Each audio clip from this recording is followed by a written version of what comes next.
Good afternoon, everyone, and welcome. My name is Robin Mellon. I'll be leading us through this webinar today on busting the human rights and modern slavery myths. As we start today's event, I'd like to acknowledge the Bidjigal and Gadigal people who traditionally lived along the Sydney coast, where I am now.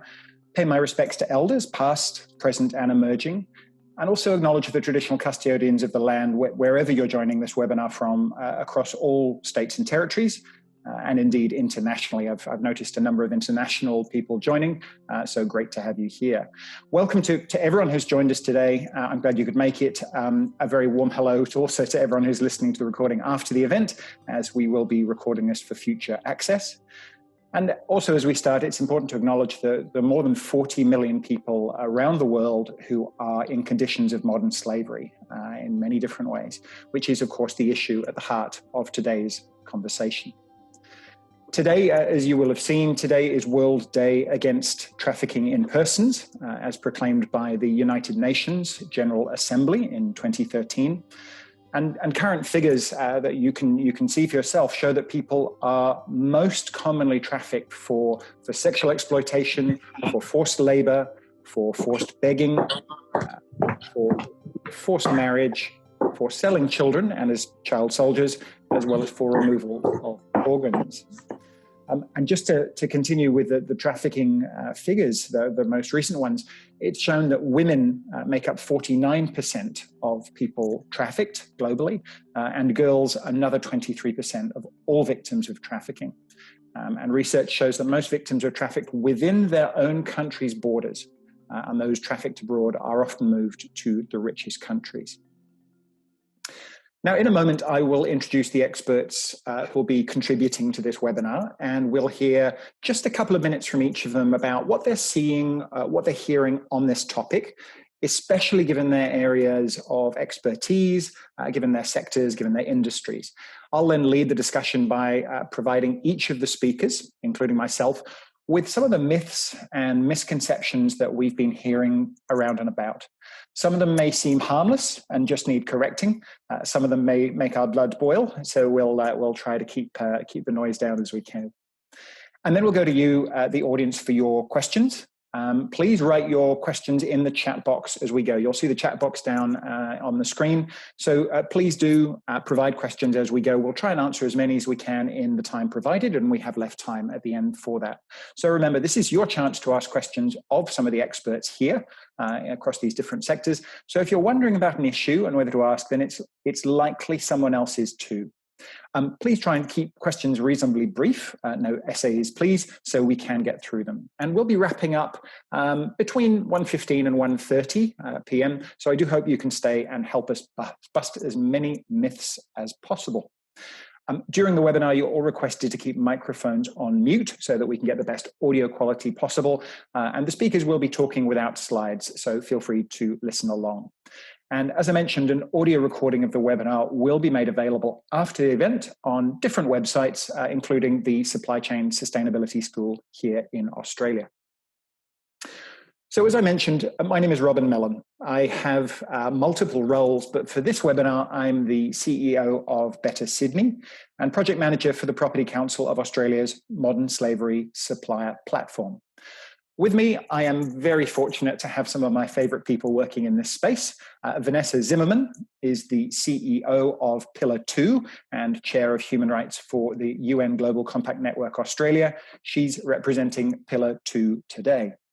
James Bartle is the founding CEO of Outland Denim, the Australian denim company aiming for minimal environmental impact and zero exploitation. James has a rack of products behind him. I am wearing Outland Denim today, so we're keeping it teeming with the theme. Nicole Thompson is the head of sustainable and ethical procurement at Edge Environment, working across multiple sectors to look at supply chain risks, what they look like, how they can be assessed and addressed. And Eric Boone is special counsel at K&L Gates and an active member of their global ethical supply chain group, advising clients on compliance with the Modern Slavery Act. You can read more about each of today's experts on their LinkedIn pages, which are hyperlinked on the Humanitics event page. So to begin, let's hear from each of today's speakers about what they've been hearing, what they've been seeing in the human rights and modern slavery space at the moment, and also about how their clients and their supply chains are changing. I'll start the ball rolling by simply saying that I've been encountering three main things recently. First is, I guess, a flurry of activity from the leaders. These are predominantly larger organizations who are reporting under the Act and realizing that they need to be bringing these different initiatives together. They've been doing a lot of different things, from policies to processes, risk assessments, but they need to bring these together, fill some of the gaps where they're seeing them, and also connect those activities so that policies and processes are actually linked. The second thing is, I guess, the realization that there are some great resources out there about human rights, about modern slavery, what it looks like, how to assess and address the risk.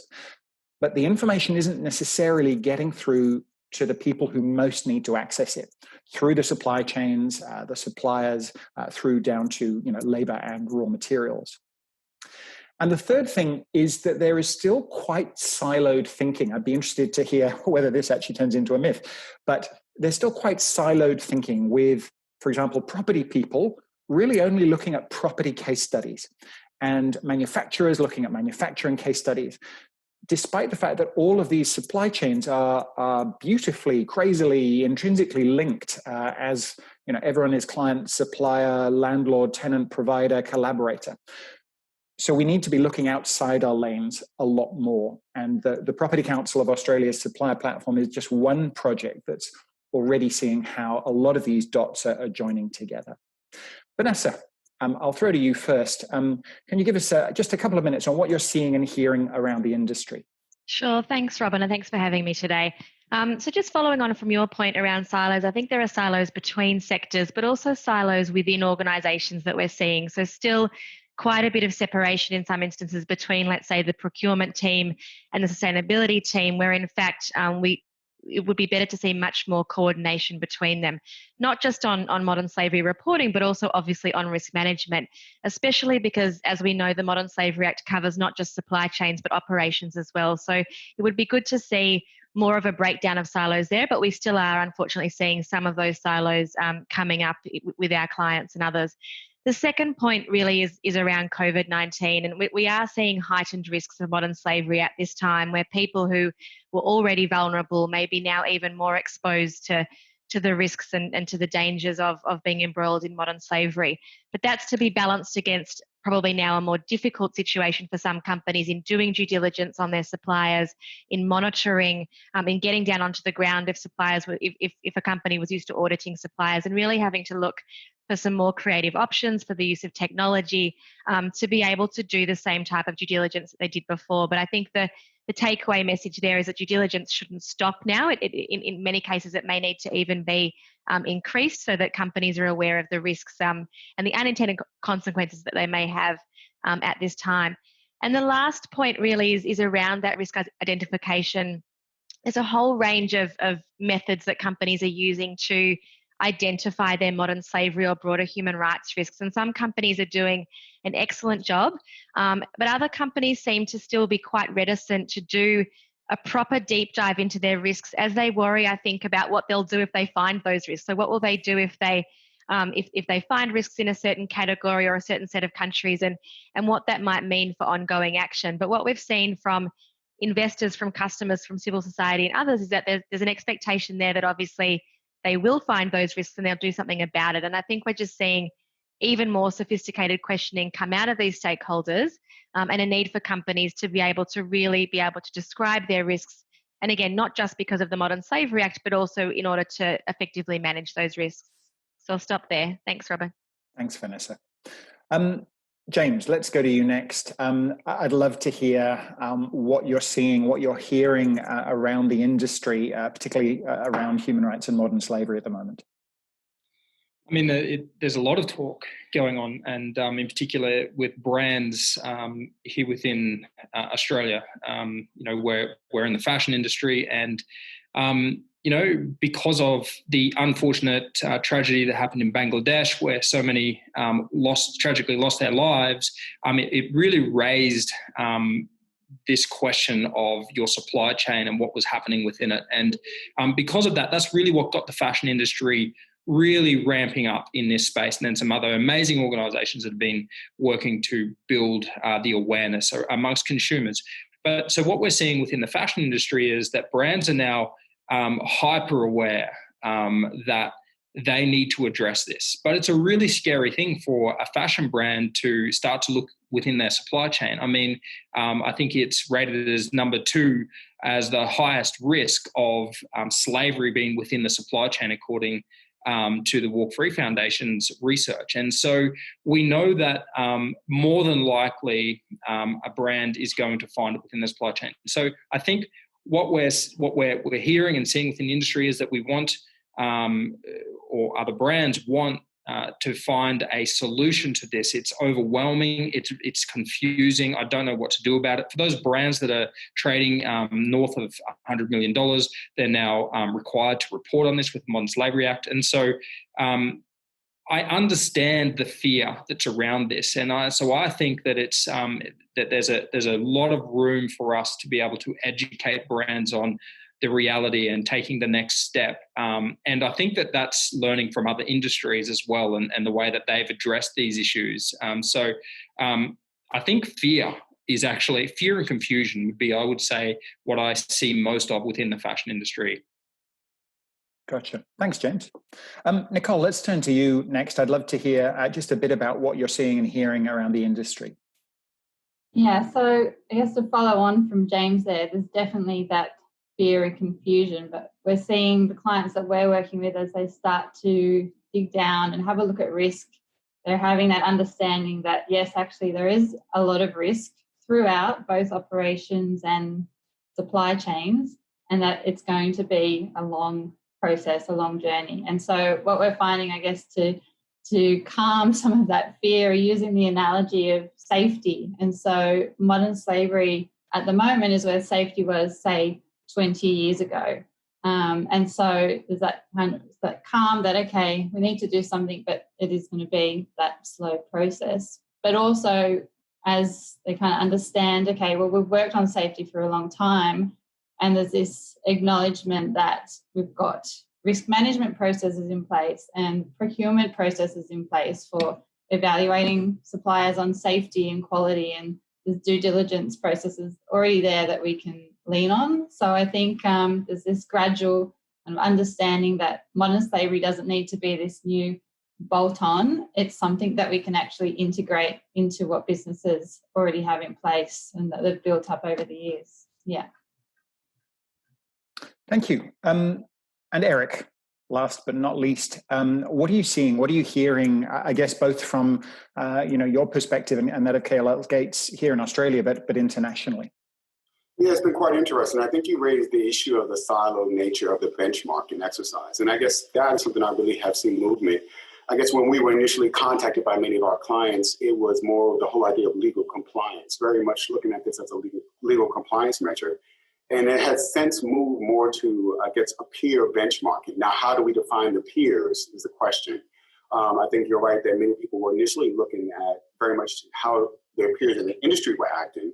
I think now I see more people as they recognize that this is not just a legal compliance measure, but a large stakeholder engagement piece, that they're kind of expanding how they view their peer and whom they benchmark themselves against. Looking at people who may have a similar size, a similar profile, that may be similarly consumer facing.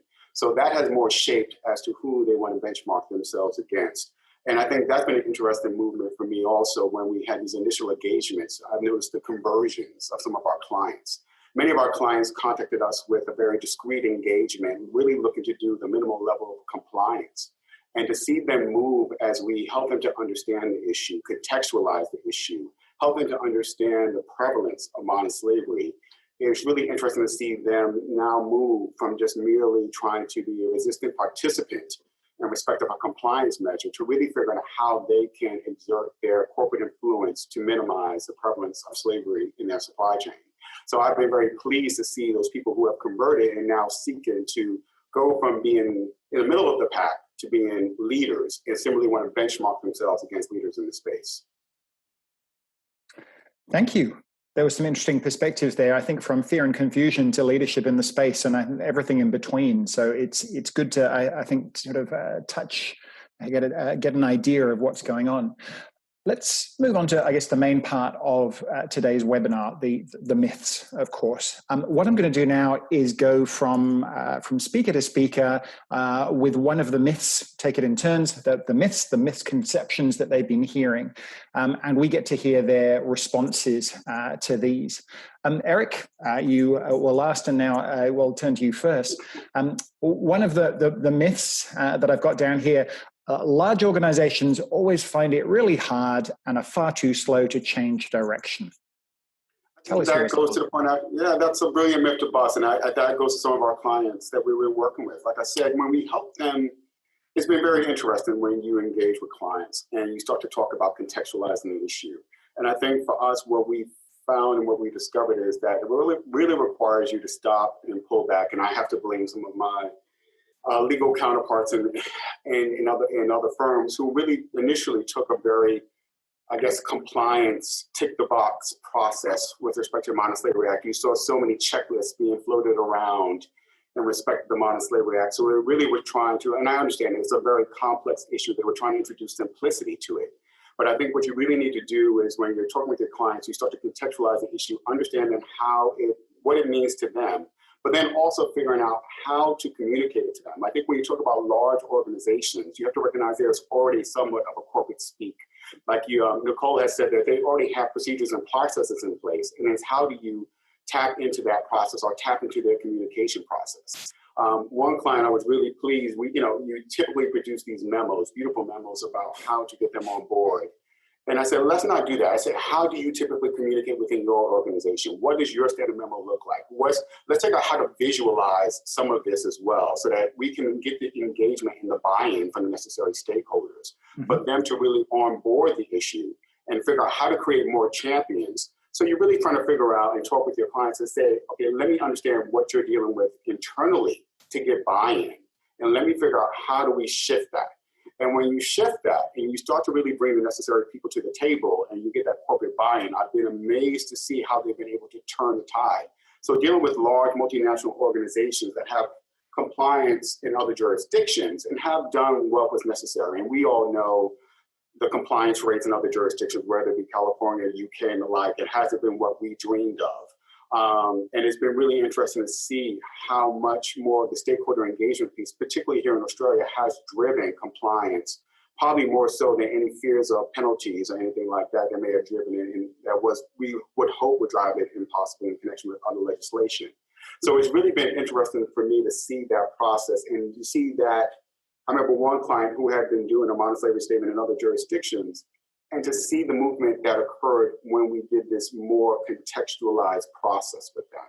The stakeholder engagement they were able to generate internally, and we were able to move this very big shift in a direction that I've been so pleased to see.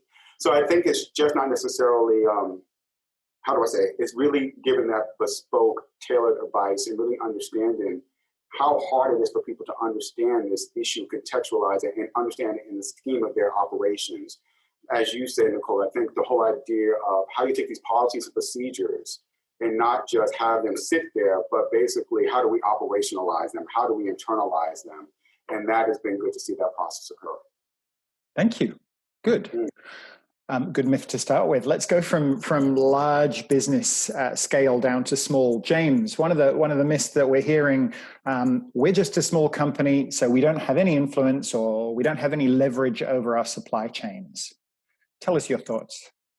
Well, yes, there is truth to this for sure. There's no question. But I think as we've been able to prove as a small company and a small brand, it is possible. And so I think we need to be able to, collaborate more with brands and those that have maybe walked there before us, to be able to learn and establish new methods and ways that we're able to clean out our supply chain. I can certainly speak from, starting on this venture 10 years ago. having no clue about what my supply chain would look like or what a supply chain even was, to be honest, to today knowing that it is very complex and it is ever changing as well. So it's not like once you've ticked all those boxes, you're home and hosed. It's a consistent maintenance that needs to happen there as well. But I think it's a myth where a small brand, you may have a little influence over your suppliers, absolutely, but they may not be the right suppliers. So I think the key is that you are finding those that are supplying materials that have the same values as your brand does, and therefore you're going to be able to trace back into that supply chain. Though it be very difficult and time-consuming and potentially expensive as well, it's possible, but most certainly recognise it not being easy.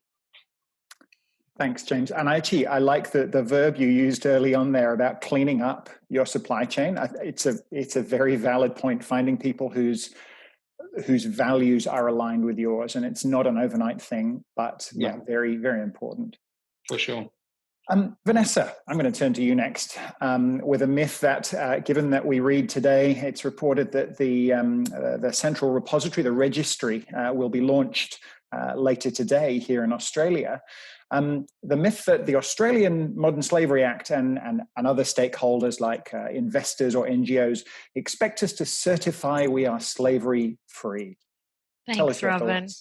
And you mentioned before about certain of these myths making our blood boil, and I possibly should get a hobby so that I'm not so disturbed about these things when I hear about them. But I was in my car with my two little girls last year when the Act was really starting to gain traction and knowledge amongst people, and I heard a reporter say that the Modern Slavery Act requires Australian companies to certify that they're slavery free. And I might have used a few choice words that then the little people started to repeat. But anyway, but I think it doesn't. And I think it is a misconception. What the Act requires you to do is to give stakeholders and others to give a good understanding of what your risks are and how you are addressing them, and also how you're assessing your effectiveness. So it doesn't require you to certify that you have no slavery whatsoever, or that you've checked every single part and you're absolutely sure that there's no modern slavery anywhere in your supply chain. And in fact, what we're seeing is that, particularly in the United Kingdom, that the businesses that come out there and put out a big flashy statement saying,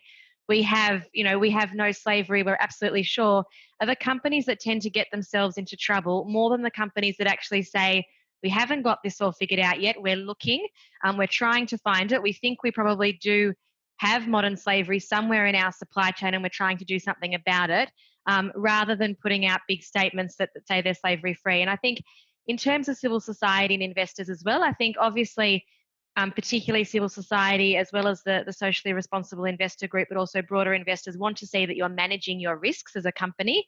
But I think that there isn't an expectation that you would put out a statement or in fact think that as a company you've got everything figured out. So I think it is a misconception. And as we start to see the statements coming on, and Robin's mentioned the register, and hopefully we'll see statements starting to come onto that, where we'll see companies I think taking a broader approach to this and not trying to say that they've got this all done and dusted.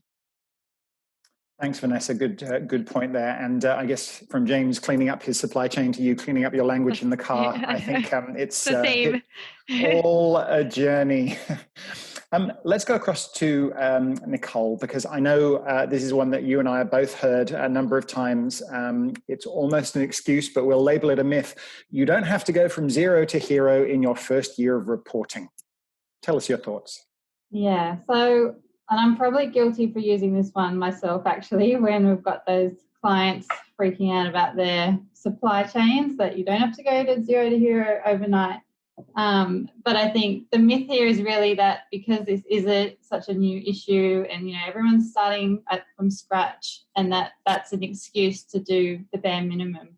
And so, as Vanessa said, yes, you don't have to go from zero to hero. You don't have to solve all slavery in the world and certify that you're slavery free.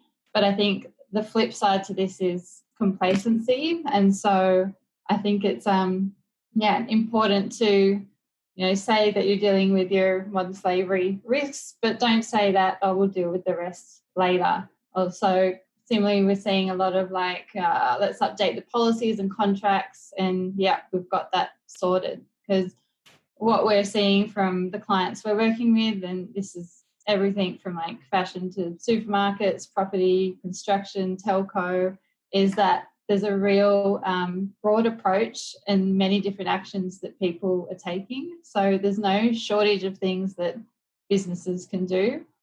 And likewise, we're actually seeing, different departments as well taking on different things. So, for example, working with, say, the sourcing teams to come up with a due diligence framework for their prioritised risks, or there's the risk and assurance teams looking at remediation plans. You've got people and culture doing training and education modules, and then there's procurement teams looking at their processes as well. So while, yes, you don't have to be a hero, but it's definitely not an excuse. There's a lot of things that I think businesses can be doing, and hopefully we'll see that come out in the statements. Thanks, Nicole. I'm going to start with one of the myths that has really got under my skin, and it sounds like something really fundamental, but something we've seen. One of the myths: we're not required to report under the Commonwealth Modern Slavery Act 2018. Now, initial results from the Property Council supplier platform, but also a very basic search of a company's annual reports or financial records, showing a number of companies with an annual consolidated revenue over 100 million, but just declaring they're not required to report.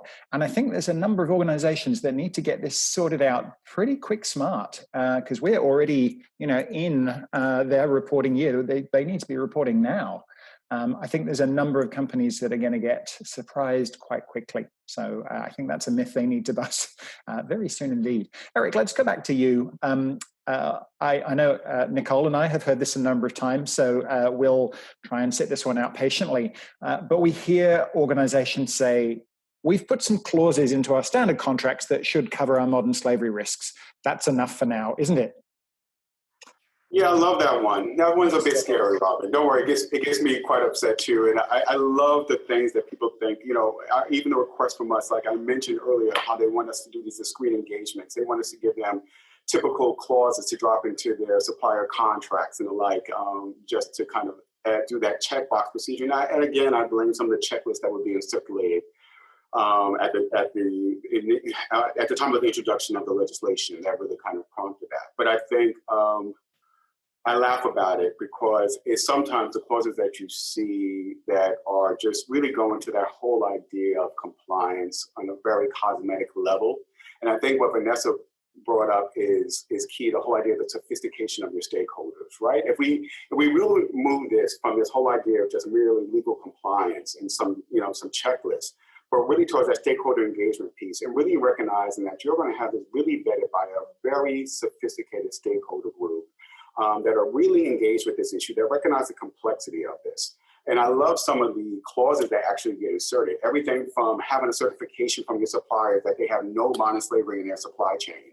I love that idiotic one because I'm like, it shows a failure at best, right? It shows a failure to understand the complexity of the issue, that everyone runs a risk, as James said, of having risk in your modern slavery supply chain. I love the quote, the whole idea that you're aiming for what it was aiming for zero exploitation, right? It's an aim. It's something that we're trying to achieve, but no one can say hand on heart that they have immunity from modern slavery in their supply chain. We don't have those antibodies yet.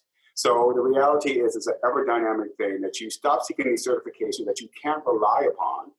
Stop trying to put like these zero tolerance in your policies that are actually, like you said, introduce moral liability in many cases. That could be the basis for a shareholder action against you. So in this effort to do this very simple, let's insert clauses, let's insert this into our policy, let's get these certifications or representation from our suppliers that are actually unreasonable to rely upon if you understand the complexity of supply chains. You're actually introducing more legal liability. You're introducing more risk.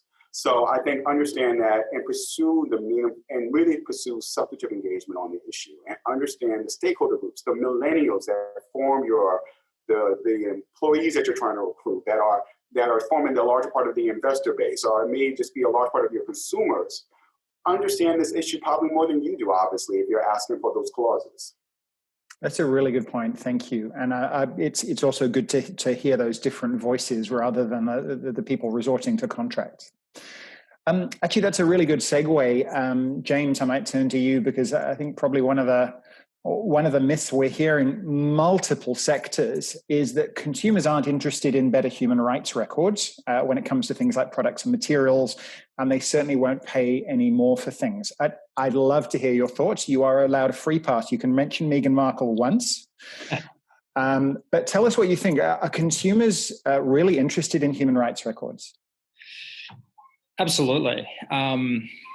I think more and more. I mean, the reality is I don't think that there's too many humans that if we're faced face to face with the reality of this particular problem and the abuse that goes on within supply chains would want to turn a blind eye or even would turn a blind eye. The problem is that we live in a society where we have been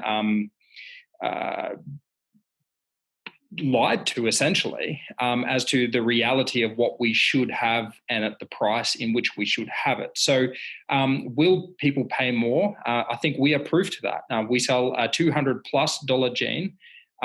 You're buying a premium product that actually what you're really buying isn't just the product. You're buying what it costs to follow a supply chain. You're buying what it costs to actually actively look for slavery. So it's one thing to say we're slavery free, and I must admit that I probably fell into that mentality early on as well, thinking, yep, we're slavery free because we've ticked the boxes.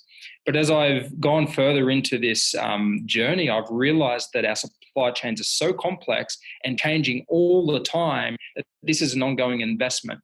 And so when somebody buys this kind of product at a premium price, they're buying because they align with our values. We actually just ran an equity crowdfunding campaign right amidst the COVID coming into Australia in a quite a powerful way. And we were advised not to continue with this campaign. And so we decided that we'd push on because our belief was that people cared more today than ever before for these kinds of issues. And we were very successful in that raised $1.3 million. During that, in fact, we were the fastest company to hit their minimum target, which was an indicator to us that we were ticking a box for maybe more people than we realized. We got 1,000 investors during that campaign, and then we surveyed those investors and we asked them why they invested in Outland Denim. And there was two things. One was because of the social justice that's associated to our brand and the ability to be able to have a return. If I take that back to being a product, people will pay more for a product that they know ticks those boxes that align with their values. And all of us care for other human beings. It's a very rare person that genuinely doesn't. So if that ticks the box and the product ticks the box, absolutely people will pay more, but you have to tick both of those boxes. Thank you. That's really good summary there. Can I also, Robin, just to add in there on the previous point, the government in Western Australia, we're talking about the teeth to the Modern Slavery Act and what companies that aren't complying and reporting, is there any consequence? Well, the government in Western Australia has been talking about that those companies that don't report, there being some pretty serious consequence there because they won't be eligible to be able to go for the procurement opportunities that they would have. So it's a real thing. It's a real threat for those companies in upcoming their future, what kind of work they're going to be able to get on a government level at least. That degree of leverage, I mean, Eric was talking about large international organizations earlier, but similarly governments have massive leverage when it comes to supply chains and saying, this is the standard we need. This is what we need you to achieve. Not a zero tolerance, but this is the benchmark that we're setting. Let's go across. Vanessa, I know you and I have talked in the past, and I've heard you speak about reputational damage, but one of the myths that we see again and again is, we can't put any information in our statement, in our modern slavery statement, that might even suggest that we found a real risk of modern slavery, as that could expose us to reputational damage. Tell us your thoughts. Thanks, Robin. And just before I start on that, just to James's point before, there's also, I think it was the Netherlands that has actually placed some human rights related expectations on companies that are receiving funding or support in terms of the COVID recovery and responding to COVID. So just also seeing some of those links there with government support on all sorts of fronts relating to human rights and responsible supply chain management. But Robin, yes, it's an important one. And I think it's not to, with all of these myths, I think we're not saying that these issues aren't difficult. So we know that for a company to suddenly put out a case study that they've found modern slavery in a particular part of their supply chain or the particular type of product or service, even if it's anonymized and very general, we're not disputing that is difficult sometimes for a company to do. I'm sure sometimes the legal teams or others kind of looking at these types of statements would be very worried. But the reality is that for many companies, again, what we've seen in the UK and California and others is that companies that actually do recognize that they have found something and actually bring that to life for their stakeholders, that they can understand what challenge they faced, how they actually addressed it and what they've learned from it, are the companies that tend to then have better conversations with their stakeholders, including investors, as opposed again to those companies that either overstate what they're doing and are not truthful about all the policies and processes they've put into place, or again say that they have absolutely no problem and there's nothing to see here. And one of the things that I've seen recently are companies where they'll say, and this is several clients, not just one, well, they'll say, we know that we might have some risks in our supply chain, but we basically don't have any risks whatsoever in our operations, which we know is not the case. And then again, that reticence to show any ankle in terms of highlighting some of the risks. And I think Tesco is one good example that in their modern slavery statement, I think it was earlier this year, did highlight several different sectors where they have found some risks of modern slavery. And we're not, and that wasn't taken out of context by the media. It was actually reported on quite well. That's not to say there can't be risks there with certain groups kind of taking these statements out of context and it becomes the headline. But I think more and more we will see an expectation that companies provide as much transparency as they can on those types of real situations.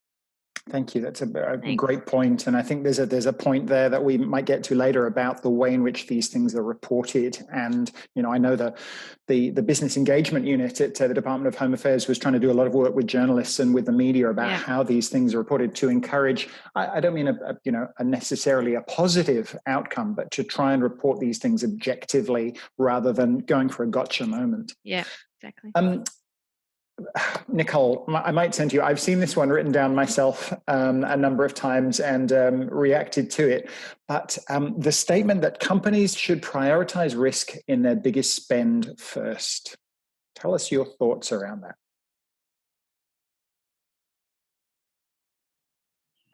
Yes, it does make sense. A lot of the time we'll just go, okay, what's the top 5 spends, top 10 spends, which isn't necessarily wrong, because sometimes you'll have a lot of leverage over who you're spending a lot of money with, or you might have those longer term relationships, and it might also cover a large portion of your supply chain. But I think the myth here is really that high spend equals risk, which is just not always the case. So when we do a risk assessment and you look throughout categories, procurement categories and spends and suppliers for an organisation, there's a lot of little surprises that might come up. And so it's important to kind of go through that together with the sourcing team and the wider teams who have the knowledge of those suppliers. So a few examples might be, so the fresh cut flowers that come in, which is a very small spend, but we know that that's definitely a high risk. Often they come over from Asia Pacific. And then, merchandise, uniforms, for example. The Spice Girls is the great example of how, they had the Spice Girls T-shirts, a small batch that were coming out of a factory that had poor practices. So whenever we do a risk assessment, there's a bit of a process we work with in terms of prioritization and coming up with a raft of criteria. So not just spend, but looking at those kind of more obscure suppliers and going through to help prioritize in terms of where can an organisation have leverage, where might they be able to have some influence, so over longer term suppliers, or a great example was from a food and grocery client. The Joe's Bananas, who they've worked with for 10 years. So they have a great relationship. They can influence and work together. So that's that supplier engagement. So picking that low-hanging fruit, or looking at perhaps a new contract coming up. And so the ability to, let's take a pilot approach to this new contract and try something different. So yeah, there's a whole suite of things that need to be considered besides spend. Absolutely. Thanks, Nicole. And it's always good to hear the Spice Girls held up as a great example of things internationally. So good to hear that one. One of the things that is certainly a misconception, is one of those myths that makes my blood boil, is, and again, hearing this across sectors, across industries, it's far too expensive to expect us to train all our staff or all our suppliers. We can't make people into human rights experts overnight. And for me, I guess this is there's two things here. One is about resources, what resources are already available, what resources are there for free, making good use of what there is. And the other is that it's really not a case of making everyone an expert overnight. I think with any organization, whether, James has been talking about some small business or small and growing businesses, we've heard about, large internationals, but I think you need to have different levels, different tiers of information where, yes, it would be great for all staff, for all suppliers to at least have a basic, functional understanding of what human rights issues are important, what modern slavery actually means, and how it occurs or where it occurs. And then there's another layer of people. They might be project managers, they might be procurement managers, who actually need to know quite a bit more about decision making, about where some of the risks might be that need to be assessed or addressed. And then there's another layer of perhaps directors, of senior leadership team, and another layer of board level people who will be putting their signature on a modern slavery statement. And so I think it's unrealistic to expect everyone to be experts, but you can tier that information, and you can certainly tier it over time. And you can make great use of the resources that are already there. The Supply Chain Sustainability School we mentioned earlier, a great resource for the property, construction and infrastructure sectors here in Australia, with a lot of free resources about modern slavery.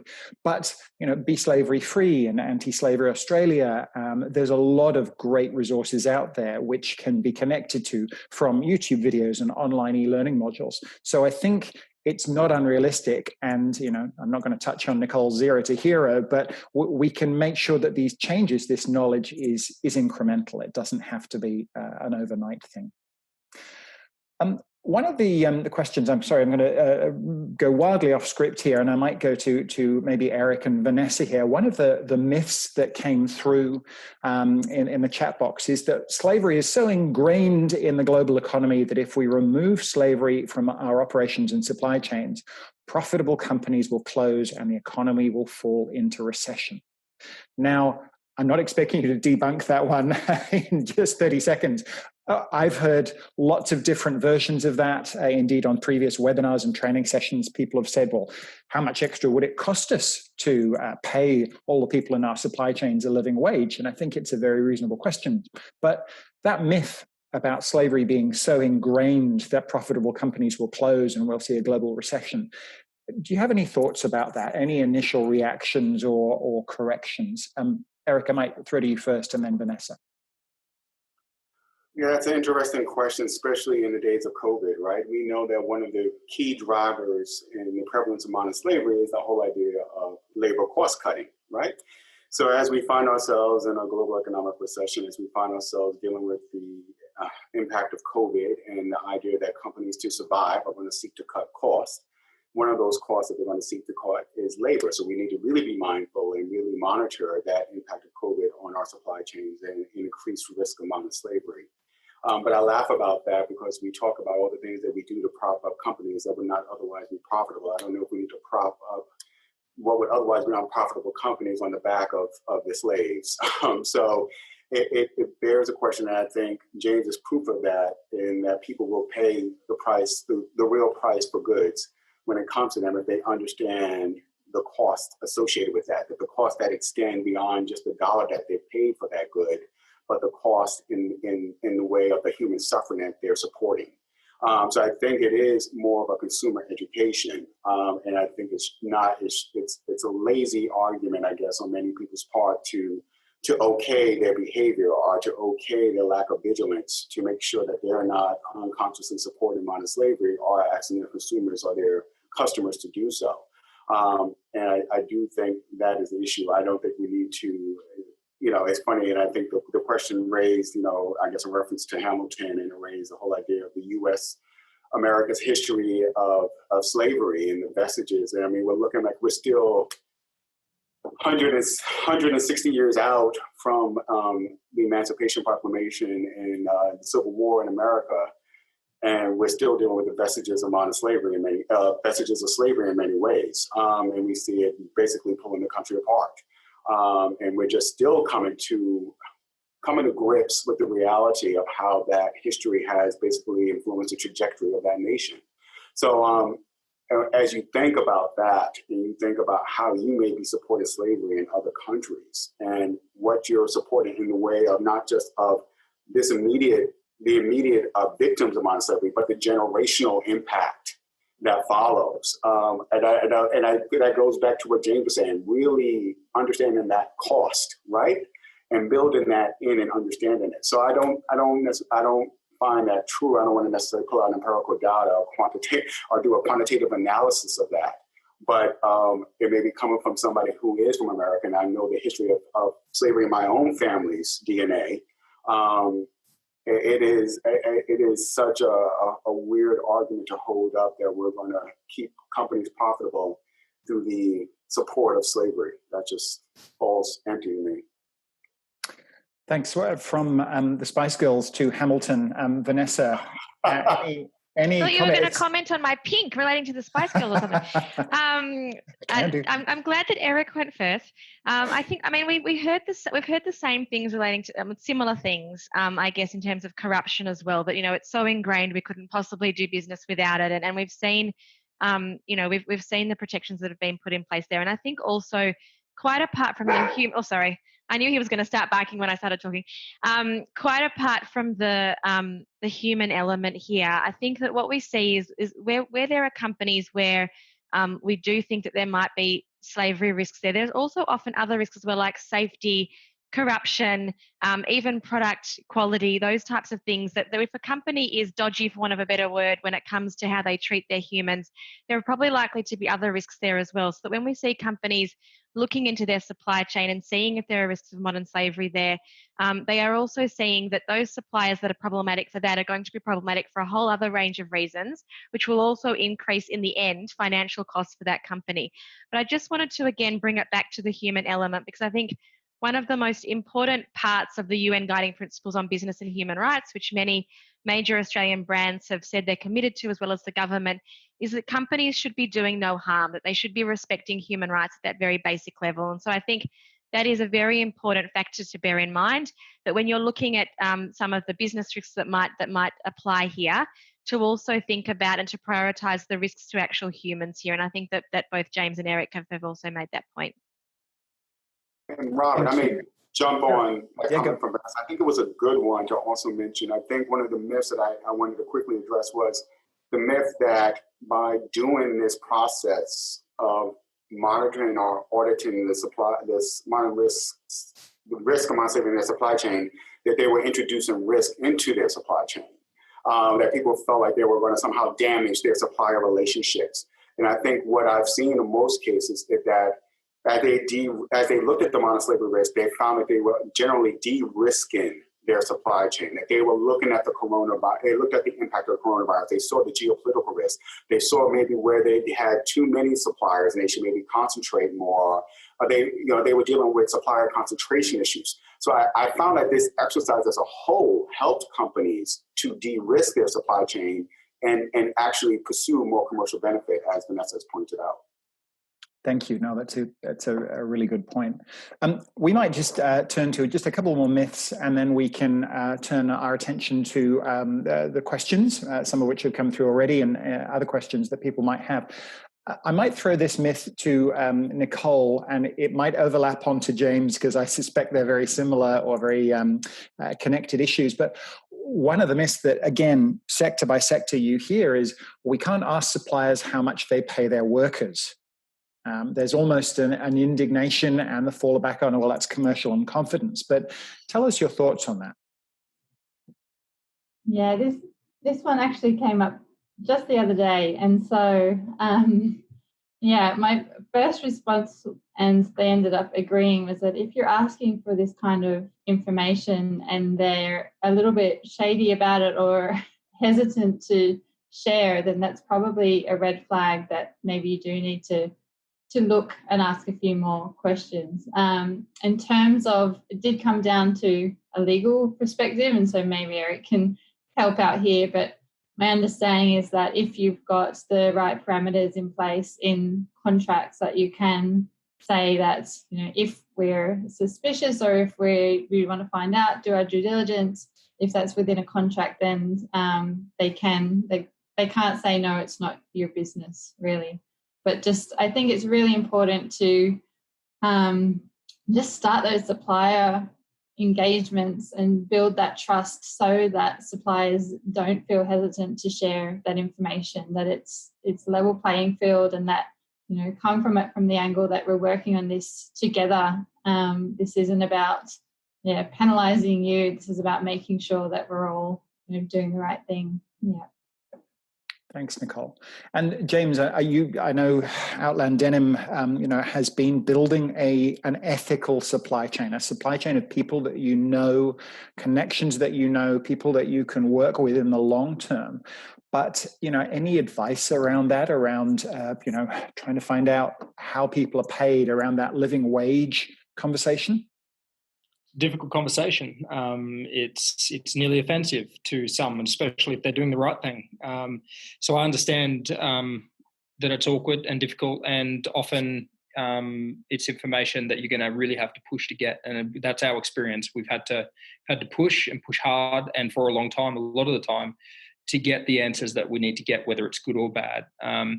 But I think one of the things that we notice now is much better, is we've got an onboarding process with a supplier. So before we get into bed with them, so to speak, we know what we're going to get. And I think we're going to move in the future will look like that for many corporations, where this is done up front. But unfortunately, we're coming from where these relationships are already in place, and therefore we need to try and get those answers. And ultimately, it's going to be done from relationship. If you're a customer of theirs that has done the right thing by them and and they benefit, your business benefits them, then I think eventually they're going to part with that information.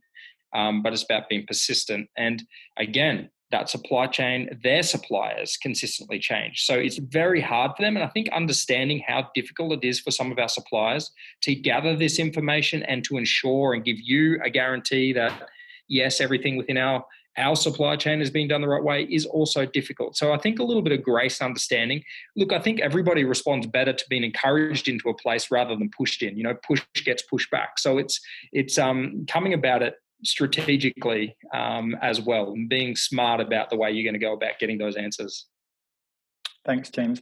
Eric, just very quickly, Nicole mentioned, I guess the legality, but how is there a good way? James said that they were difficult conversations, and I suspect that's often the case. But is there a way of really making sure that you can find that information out? I mean, this is part of the, we talked about the changes to the supplier contracts, and those are some of the clauses that you want to put in there, right? That give you avenues to take steps with respect to remedial action, right? To basically install those rights of audit rights and the like. So the whole idea here is necessary, and also to obviously give suspension termination rights in many cases, right, as the backstop. But recognizing what we've always said, that the action here is to really remediate, not necessarily to terminate, because we know that I think this goes to one of the questions that I think are in the chat room, the whole idea of terminating relationships and basically driving up unemployment, that unemployment is generally going to be a driver in those countries for the prevalence of modern slavery. So we're not trying to drive up unemployment. What we're trying to do is take those situations, remediate, where we have a supplier that's maybe paying less than they should with respect to living wages, get them to increase that pay by maybe another $1 an hour or $2 an hour, right? To try to get them to move it up where the point where we're seeing that remediation occurring. But it is important to have the necessary clauses in your supplier contract to have them subscribe to your supplier code of conduct to make sure that you can have those conversations and have that engagement, even around the education piece that we're all talking about. It's kind of hard to have those conversations if they're not at all educated about the issue. So I think it really is that whole idea of that supplier training, those contract provisions that give you those avenues to have those conversations, and the levers. We need to have some levers to basically drive some results and outcomes. So that is the point. Yeah, and it is the whole ability to step in and have that and say, okay, if you don't do this, or if you continue to not act, then we have the right to suspend or terminate, and hopefully there'll be those commercial drivers to drive action on their part. Gotcha. Thank you. Now I'm going to dump this last myth onto the virtual table, press the COVID button and run. Vanessa, I might bat this one in your direction first, but one of the myths that I think we're all hearing, there's no way we can do any auditing or other monitoring at the moment because we can't get onto the ground. So we'll just have to wait until after the pandemic. Yeah. Tell us your thoughts on that. And remember, your girls might be in the backseat of the car. The dog is still here in any case. So it's incredibly difficult, and especially if you are a company that is that does go physically onto the ground to do to do audits, or has someone else do third-party audits for you. But even those companies that were doing a lot of self-assessment checks with suppliers or other checks, and just it may not be getting the same traction. And I think we've seen a few interesting. It's not impossible. It is difficult, and it requires creativity and I think some innovation. There are some apps out there, kind of worker voice type apps which can be disseminated out so that at least workers are more able to provide some feedback on what's going on through anonymous and kind of protected apps that we're seeing. I'm not endorsing these in any way, but a couple of them are one called Ulala and another one called Timby that kind of provide that ability. We've seen other companies saying that they're going to only not bring on any new suppliers at this time and kind of rely on the audits they've done of existing suppliers. But when I hear some of those companies talk about that option, I'm still not sure if they're doing the same level of due diligence on the existing suppliers or if they've just kind of stopped everything there. So that makes me a little bit nervous. So I think one of the aspects which all of the speakers have spoken about is having the discussion with your supplier and saying to them, what can we do? What we know that you're probably under a lot of stress at the moment. We can't get on an aeroplane and fly over, but what could we do to better understand what challenges you're actually facing at the moment, and whether it's more supplier training exercises through webinars or something else that's designed to capacity build, just something, because I think this could go on for years and we can't stop our due diligence for years. So I think there needs to be some creative brainstorming there, and good to see that there have been some groups, including the government, kind of putting out some guidance notes on that and helping companies to think of some creative solutions there. But that's a really good question. What can we do to support is a really good question, but not one we hear that often. No. Robin, can I add something really quickly there? We've been piloting a program in Turkey to address nearly entirely this. And the key that we found, it's working with local groups that can specialize in being on the ground for you. But I guess the approach is very different. It's not an approach to tick a box and go, good, slavery isn't within our supply chain. It's actually an approach that's taken to actively look for it. So, and it is quite different in the way you go about ticking that box, so to speak, and proving it's not there versus actually looking to identify it. And it all does come through that worker voice and being able to then get grievances, being able to then collect, look through that data, do some more investigations into the realities of the grievances, if there's anything that lines up, and then to mitigate, which is another thing, those risks continuing to happen out through remediation, being the ultimate outcome, remediation. Work with those that may not be educated as to that a living wage is important. They may have been raised themselves to never have been paid a living wage. It's just normal life to them. We grew up in a Western culture where that's abhorrent to us. The fashion industry, less than 2% are paid a living wage, but many of them wouldn't even know that this is unacceptable. So I think if you can utilize on the ground groups, experts that understand culture, because culture is a big barrier to us identifying these issues. And we have a certain way we do it here in the West, and we think that every other culture should do it the same way. But as you understand other cultures, you realize that they do many things way better than we do. And so if you can engage those people that are on the ground that understand that for you, that's also a benefit, and it's cheaper and more cost effective into the future than sending your CSR rep around the world following supply chains, and then our suppliers just push all the slaves out the back door for the day. It's not a good way of doing it. The auditing process is broken, and we need to innovate and create ways that is much more efficient in being able to follow these supply chains and create less burden on our suppliers, because there's another audit coming through the door every single day. That's a number of really good points there, but I think understanding the cultures, understanding different cultures as supply chains go internationally is one of those, again, foundational points. We might turn to questions now. There's a number that we can get through, and I might sort of allocate them to people, and we can please do. I'd love to hear people chime in. One of the first ones, James, have you seen a coordinated response across the fashion industry, or are companies going it alone? And I might extend that one to Nicole as well, looking across multiple sectors. James, coordinated, or are people going it alone? It's coordinated to a degree, and becoming more so. I'm actually really excited about the future of fashion, so to speak, because we all, I think, generally want the same outcome. It's just, again, confusing and scary. So as we drop down those barriers between brands, it's cheaper for us, it's more effective, we learn faster. And so there's definitely coordination. And a lot of brands are coming to us willing to work with us and support what we're doing in order to be able to clean up their own supply chains as well. That's great to hear. And I know, from personal experience, that the Property Council supplier platform and the working group has been bringing, a lot of organizations together. Nicole, any other sectors? Are you seeing companies going it alone or good collaboration? Yeah, that's really great to hear, actually, James. I guess there's a few fashion companies we're working with, and we definitely hear that their frustrations, actually, that they want to do something and they are receiving a lot of pressure as well, because this issue's been around for quite a long time. But there's still those big brands that are quite, doing it alone, which really is a shame, because when you see that they're sharing factories, they're sharing supply chains, it makes total sense to do this alone. So in my experience so far, I'd really like to see more collaboration from fashion. It's more so, I think, those industries and sectors like telecommunications and electronics who have also had this pressure for a long time. And really it's those working groups that we see make the most progress and inroads, and just that sharing. So I think love to see more of the property council's work kind of spread across different sectors. Yeah, collaboration is really the way to go.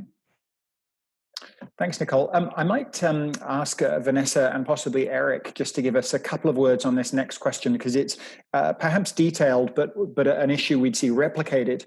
Someone said that a SMETA report, an audited report of a supplier, showed workers regularly working up to 21 consecutive days as an area that required corrective action. But the auditor in turn interviewed staff who wanted the extra days of work because obviously it was financially lucrative for them. So how would you recommend they proceed? They don't want to unintentionally disadvantage people by following the auditor's recommendations. Vanessa, any thoughts on that one? It's a really tricky one. And I should also say that there is a spectrum of a kind of a continuum of exploitation, as we call it. So that modern slavery is right up the end in terms of someone obviously having their freedom taken away to either take or leave a job. And then there's a whole host of other labour rights issues that come before then that often set the foundation for modern slavery, but may not necessarily be modern slavery. And we've often heard the question of, but if someone agrees to do something, if they want to, then what does that mean? But you can't really kind of contract out of your human rights, or there should still be an effort to make sure that international standards are being upheld there. And so I don't want to give advice on that particular situation, but I think it's important to look at whether in that situation the key international standards, as well as the standards the company itself put in place, are in good faith being met. So is the supplier actually looking to protect people? Has there actually, and what is the evidence, I guess, that the workers actually do want that? Who has spoken to the workers? Where's the voice there to make sure that that understanding that they have is actually accurate, and not just something the supplier has said in terms of what the workers want to do? So I think it's a complex one, and I saw something in the chat box as well about kind of putting other culture standards and on others and being mindful of that. But I think it is important to understand what consultation has actually gone on to make sure that workers are happy with what they're doing. Are they able to speak up? Is there a mechanism where they can complain if they're not, to make sure that these representations that are coming through are actually accurate? Oh, I saw the conversation is turning to cultural imperialism in the chat box. So we might just ease our way into that rather than diving straight in. But Eric, any thoughts on that? The 21 consecutive days and the very valuable point that Vanessa was making about making sure the worker voice can be heard? Yeah, I think that's wholeheartedly correct. And I mean, obviously in the U.S. we have this, in the U.S. and Australia, we have the whole idea of regulatory regimes, and in most Western countries, you have the whole idea of the regulatory regimes that are in place. And I guess I query how much of that recommendation that came from the auditors was also informed by the regulatory regime, though maybe not enforced in that jurisdiction. How much of it was shaped by the employment laws and the like in that jurisdiction.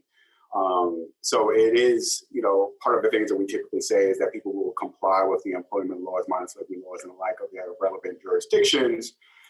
So it would be good to know what that looks like. And this goes to the whole idea of the auditors being across the cultural, political, regulatory landscape, right? That's what James was talking about. We've all been talking about the sensitivities that are necessary, the awareness that is key. So I agree, and I don't think we should be able to contract over basic human rights. I think that is a valuable one, and making sure that their voice is heard. A lot of us are dovetailing our modern slavery policies with whistleblower policies and the like, and then diving that all into our supplier codes of conduct and supplier policies. So we just really need to make sure that, and regardless kind of how someone may choose to not comply with their home jurisdiction's regulatory regime, there still is the question of what do you demand from your suppliers in your code of conduct, right? There still is that question.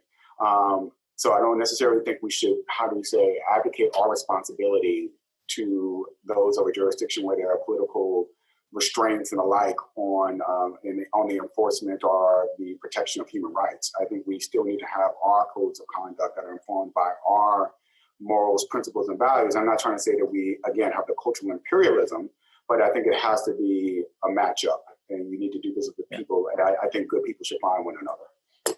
Thanks, Eric. Now, we've got a number of questions to get through, so let's, if we can, just shorten answers just a little bit to plow on through. But James, one of the questions which I looked at and smiled wryly about, someone said they had a fashion brand tell them they couldn't share information on their supply chain or their modern slavery policies with them as a customer due to their trademark. Can you think of circumstances that would prevent a brand from publicly disclosing their supply chain? Yeah, I mean, there's one main reason that you don't want anyone to know where you produce or what your supply chain looks like, and that's because it's dirty. I can't think of any other reason, to be honest. I'd say to anybody who's got a fashion brand, go to our website. We've done a lot of the hard work for you. Our suppliers are there. Go to those suppliers. They'll work with you and give you the information you need. It's generally that's the reason. Gotcha. Thank you.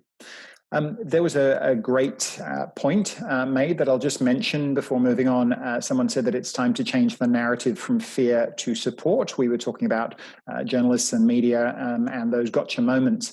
And somebody was saying that finding modern slavery activity in supply chains should be viewed as success. And so working with suppliers to cease that activity and operate in the frame set out should be moving beyond the tick box.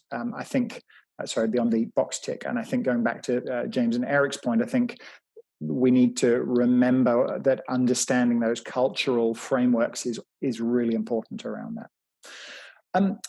A really valuable question on the real price that was being mentioned, James and others were talking about this. How can we help raise consciousness or educate across society that low prices have to come from somewhere. I guess if this is really cheap, somebody isn't getting paid for it properly.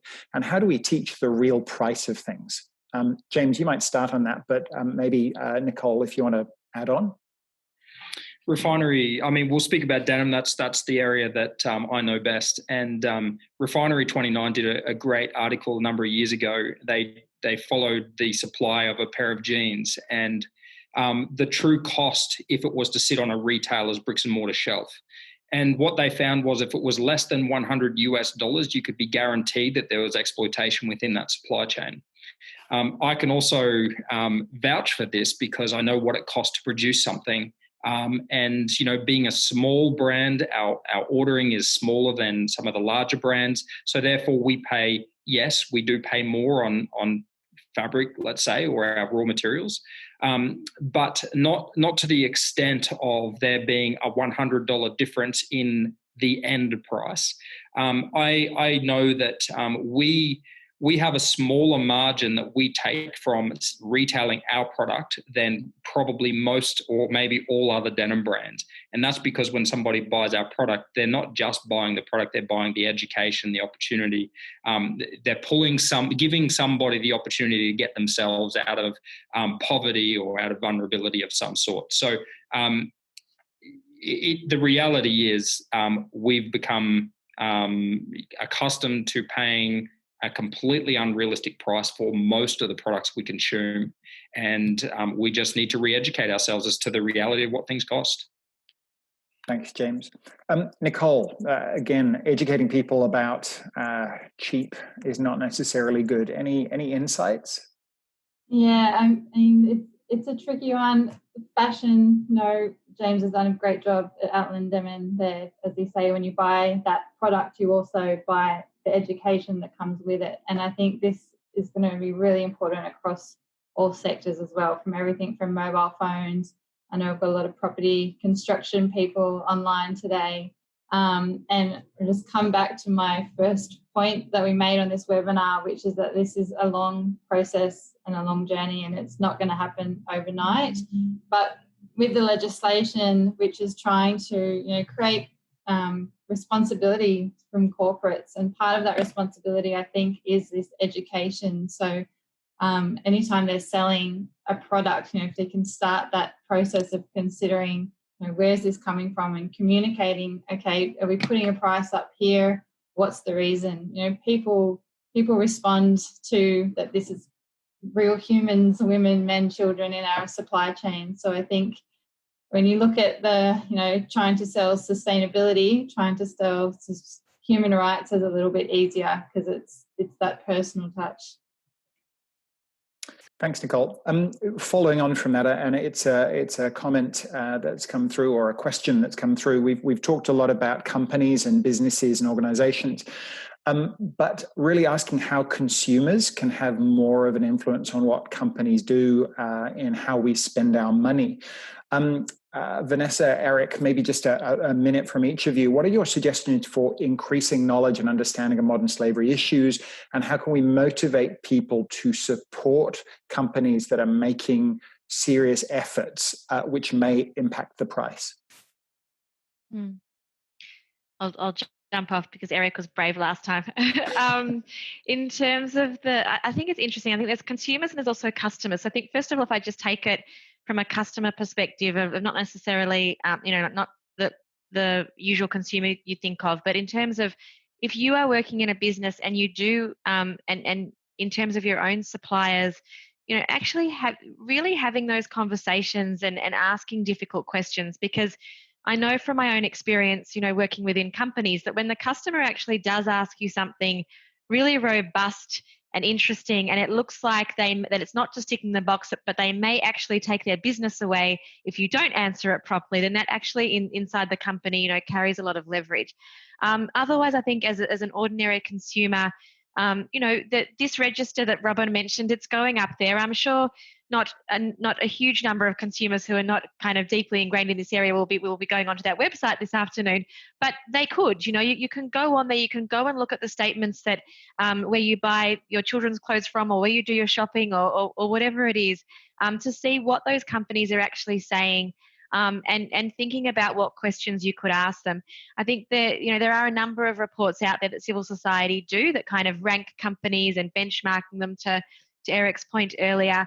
And I think we'll only see more of that in the next year, and hopefully they'll be in kind of easy to understand information that consumers can actually take forward and say, right, well, I'm going to make a decision based on the quality of this company's reporting or what they say they're actually doing. So hopefully we'll see a bit more of that. And Eric, any last word on that?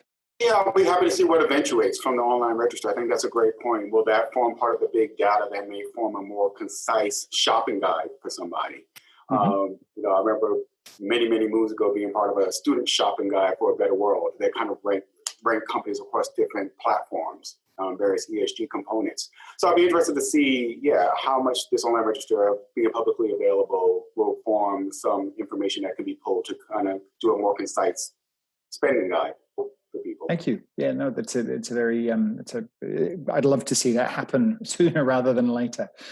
Last two questions before we start wrapping things up. Nicole, I might throw this first one to you, but someone's asked, suppliers that are a small business might be flagged as a high risk for modern slavery. So how do we strike a balance between supporting them, given they have limited resources, but still understanding the risks associated with them in our supply chains? How do we strike that balance? Yeah, so it comes back to that prioritization process as well, and really understanding your suppliers. And so you don't want to go out to a blanket approach with the big lengthy questionnaire to our really small suppliers, because we know that's not feasible. Perhaps start small, and it's around, again, that communication and supplier engagement. So having that open conversation with those smaller suppliers and say, this is where we'd like to see you. These are our expectations. We understand that you're a smaller supplier and maybe you can't get there yet. What help do you need? How can we help you get there? Well, you don't have to solve all the problems overnight, but let's work together over the coming years. So it's really, I think, just that open communication, building trust suppliers. That might be with a policy template, for example. Just ask the question. Yeah. Gotcha. And last question, James, if it's all right, I might start with you and then throw to Eric, because it sort of crosses over, I think, sectors and approaches. But I'm fascinated by this one myself. How can corporations ensure that an increase in purchasing cost from their supply chain is actually transferred to better wages for their employees? Is the perception of subpar living wages better than the loss of employment? Well, I've heard this argument for a long time, and in fact, it used to be one that I had myself. Well, it's better that they have a job than they don't. Look, you can't be guaranteed that higher prices mean that those within the supply chain are being rewarded for their work in the way they should be. It's certainly not true. I know there's certainly many premium denim brands that you might pay, well north of $200 for that have slavery within their supply chain. So that is not the answer. I guess this is where we do need a better system than auditing to give consumers confidence that that is a product you want to support. I don't think anybody has the real answer yet. I think it's about piloting new programs. We're piloting the one I've already mentioned, and then another, which is a third-party 24/7 surveillance system that's in our own factories, that's our tier one, which we own and control, to where we don't have control over if something happens in there. Let's just say I brought in a bunch of slaves. It would be identified immediately, and I can't do anything about that. The public will know about this. I think it's that kind of transparency that's going to revolutionize this industry. And that's because of, innovators in this space coming to us and going, we want to pilot these programs and being able to work with somebody. So we're not there. No one is there. Outland Denim, we can't say we're perfect. We've got issues within our supply chain. I mean, one of our cotton suppliers changed to different farms all of a sudden. So now my team's having to go and chase these farms, and that's also difficult from a distance. It's not determined on price, but what is determined on price? is I saw a question come up, how could, a $20 Kmart jean and then somebody to be able to afford a $200 Outland jean, and how can that be? I can pretty confidently say you buying a $20 jean, you are a part of the problem with that purchase. That's what you can be confident on. If you listen to what Refinery 29 said, you can actually be confident of anything under $100 US. So that's probably closer to 140 Australian dollars. Anything under that, based on their research, not mine, is probably highly likely to be a part of the problem. Thank you. And Eric, I'm not going to throw the one about how do we solve globalization to you, because we don't have that many hours left for the webinar. But the issue that we were just talking about, how can corporations, how can businesses ensure that purchasing cost increase actually gets transferred to better wages? Any thoughts on that question? Yeah, it's not bulletproof, right? But I think James touched on it. I think he mentioned the key things there: transparency, and then it's continuous monitoring and rigor. That's really what's going to have to be involved by people with respect to the supply chain, and for us to kind of get it there. And I think the whole idea of a living wage versus termination of employment goes to the whole idea of remediation versus termination of a contract, right? It goes to the whole points that we've talked about and what the Modern Slavery Act generally supports: transparency with regard to people publishing their modern slavery statement, continuous monitoring and rigor. It's not just a one-time compliance aspect. And the whole idea of we're seeking remediation versus termination that will drive up unemployment and then be a driver for modern slavery. So we have the right principles in place, and we're trying to action them, and that's the best we can do, is to move that forward. Thank you. We need to draw this webinar to a close now. So as we do, I'm going to go around each of the speakers for one last pearl of wisdom, if you still have it within you. One final thought from each of you before we wrap up. Vanessa, I will throw to you first. Any last thoughts to leave us with? Thanks. I'll be super quick. I think it's a good idea for you as individuals within your companies or wherever you work to just, what myths do you to kind of go through the various things that you think about modern slavery. And I'd encourage you to try and debunk some of them yourselves, trying to figure out which of these are myths, which of them are realities, and try to have that cross-functional conversation within your company about some of those preconceptions that people might have. Thank you. That's a really good point. So yes, let's let this myth busting continue. James, any last pearls of wisdom for us? I think to bring it back to a very personal level with each of you is to think about the legacy that you leave on this earth. And this is a massive issue, bigger than ever before. And you're potentially part of it. In fact, all of us are part of the problem. That is the reality. What kind of legacy do you want to leave? Somebody who was willing to address this and deal with it for the benefit of society, or somebody who was more concerned with profit as you know it today? I think when we all take it back to that very basic level, I think we can all probably come back to the table with the exact same answer. Yeah, and understanding our own leverage that goes along with that. Nicole, any last thoughts to share with us? Yes, Robin, I think I'm going to get on my procurement soapbox here. I've Go ahead. a few times today, but just a real practical piece of advice, I guess, is look at the Sustainable Procurement Standard, ISO 2400. It's just a really useful guide. It steps you through, everything from organizational values and goals through to your risk management, through to your due diligence and evaluation. Really great tool you can pick up and use today and find some actions. Cool. Thank you. And Eric, any last pearls of wisdom to leave us with? I want to thank the participant who brought it back to raise the question about the history of U.S. slavery. And it reminds me of the great actions that were taken to dismantle slavery in the U.S., the wars that were fought. I think about Harriet Tubman, the people who risked their lives to free others. And if we think about this as heavy and hard lifting, just kind of put that into context. And this is what you're being asked to do to help dismantle modern slavery. It's not a heavy lifting comparison. That's a really great point. Thank you.